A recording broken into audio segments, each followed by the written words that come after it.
Hello ಸ್ನೇಹಿತರೆ, welcome back to my channel. ಇವತ್ತು ನಾನು ಬಿರಿಯಾನಿ ಪೌಡ್ರ್ ಮಾಡ್ತಾಯಿದ್ದೀನಿ. ಮೊದಲಿಗೆ ಒಂದು ಪಾತ್ರೆ ಬಿಸಿ ಇಟ್ಕೊಂಡು, ಬಿಸಿ ಆದಮೇಲೆ ಸ್ವಲ್ಪ ಚಕ್ಕೆ, ಹಾಗೆ ಸ್ಟಾರು, ಲವಂಗ, ಏಲಕ್ಕಿ, ಕಲ್ಲು, ಜಾಪತ್ರೆ ಒಂದು ಅರ್ಧ ಇದನ್ನ ಹಾಕ್ಕೊಂಡು ಹುರ್ಕೋಬೇಕು. ಸಣ್ಣ ಉರಿನಲ್ಲಿ ಹುರ್ಕೋಬೇಕು.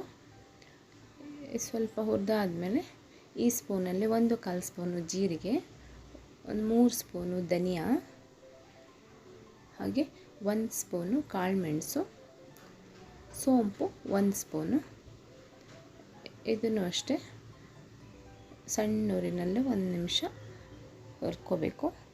ಆಮೇಲೆ ನಾನು ಇದಕ್ಕೆ ಒಂದು 25 ಬ್ಯಾಡಗಿ ಮೆಣಸು, ಒಂದು 5 ಗುಂಟೂರು ಮೆಣಸು ಹಾಕ್ಕೋತೀನಿ. ಇದನ್ನು ಅಷ್ಟೇ ಸಣ್ಣ ಉರಿನಲ್ಲೇ ಚೆನ್ನಾಗಿ ಹುರ್ಕೋಬೇಕು.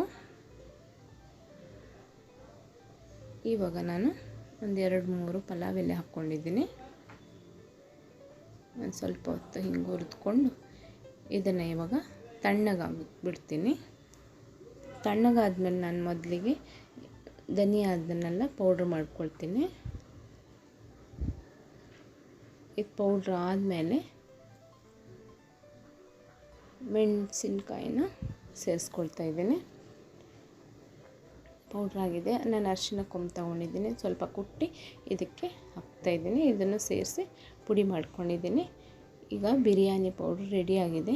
ತುಂಬಾ ಚೆನ್ನಾಗಿರುತ್ತೆ ಫ್ಲೇವರು, ಹಾಗೆ ತುಂಬ ಸ್ಟ್ರಾಂಗ್ ಇರುತ್ತೆ, ಸ್ಪೈಸಿ ಚೆನ್ನಾಗಿರುತ್ತೆ. ಇನ್ಸ್ಟೆಂಟ್ ಚಿಕನ್ ಕರಿಗೆಲ್ಲ ಸುಕ್ಕಾಕಲ್ಲ, ಚೆನ್ನಾಗಾಗುತ್ತೆ. ಬಿರಿಯಾನಿ ಎಲ್ಲ ಚೆನ್ನಾಗಿ ಒಳ್ಳೆ ಫ್ಲೇವರ್ ಕೊಡುತ್ತೆ, ಹಾಗೆ ಟೇಸ್ಟು ಕೂಡ.